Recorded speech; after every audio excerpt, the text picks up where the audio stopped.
Guys welcome back to my YouTube channel. അപ്പോൾ ഒരുപാട് നാൾക്ക് ശേഷം ഒരു വാട്ട ഈറ്റിൻ്റെയാണ് കേട്ടോ. രാവിലെ നമ്മൾ അട്ടിപ്പൊളി ദോശയും സാമ്പാറും കഴിച്ചു, പിന്നെ രണ്ട് പുഴുങ്ങി ഏത്തയും കടലക്കറിയും കഴിച്ചു, പിന്നെ കുറച്ച് ചോറും നമ്മുടെ ബീട്രൂട്ട് മെഴുക്ക് വരട്ടിയും കഴിച്ചു കേട്ടോ.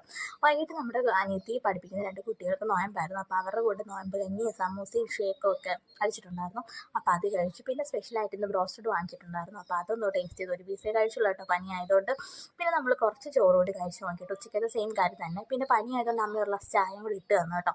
പിന്നെ നമ്മൾ രാത്രിയിൽ നമ്മുടെ അപ്പുറത്ത് വീട്ടിൽ തന്നെ നോമ്പ് തുറ ആയതുകൊണ്ട് ചപ്പാത്തിയും കിഴങ്ങറിയും കൊണ്ടുവന്നിട്ടുണ്ടായിരുന്നു കേട്ടോ. അപ്പോൾ അത് കഴിച്ചു. പിന്നെ രാത്രിയിൽ ഡിന്നർ ഒരു 10-10:30 ആയപ്പോഴത്തേക്കും ചോറും മോരുകറിയും പിന്നെ നല്ല അടിപൊളി ചീനി വേവിച്ചതും കോവയ്ക്ക മെഴുക്കുവരട്ടി മീൻ വറുത്തതും ചൂരമീനാണ് കേട്ടോ.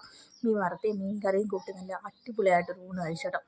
ഒരുപാട് നാൾക്ക് ശേഷം കഴിക്കുന്നതുകൊണ്ടെന്ന് തോന്നുന്നു അമ്മയുടെ മീൻകറി അടിപൊളിയായിരുന്നു കേട്ടോ. ഇത് വിറകടുപ്പിൽ വെളിയിൽ വെച്ച മീൻകറിയാണ്. ഇതെല്ലാം കൂടി എല്ലാ കറിയിൽ നിന്ന് ഒരു ഇച്ചിരി പോർഷൻസ് എടുത്തൊന്ന് കൂട്ടി കുഴച്ചൊരു ഉരുളയാക്കി കഴിച്ച് കഴിയുമ്പോൾ ആഹാ എന്തൊരു ടേസ്റ്റാണെന്നറിയോ. എനിക്ക് ഭയങ്കര ഇഷ്ടമാണ് കേട്ടോ ഇങ്ങനെ കഴിക്കാനായിട്ട്. കുറച്ച് പോർഷൻസ് എടുത്തിട്ട് അതെല്ലാം കൂടി മിക്സ് ചെയ്ത് കഴിക്കാനായിട്ട് എനിക്ക് ഭയങ്കര ഇഷ്ടമാണ്. ഒരു കറിയായിട്ട് ചോറുന്നതിനേക്കാൾ നമ്മൾ 1-2 കറിയൊക്കെ ഉണ്ടെങ്കിൽ അടിപൊളിയാണല്ലോ.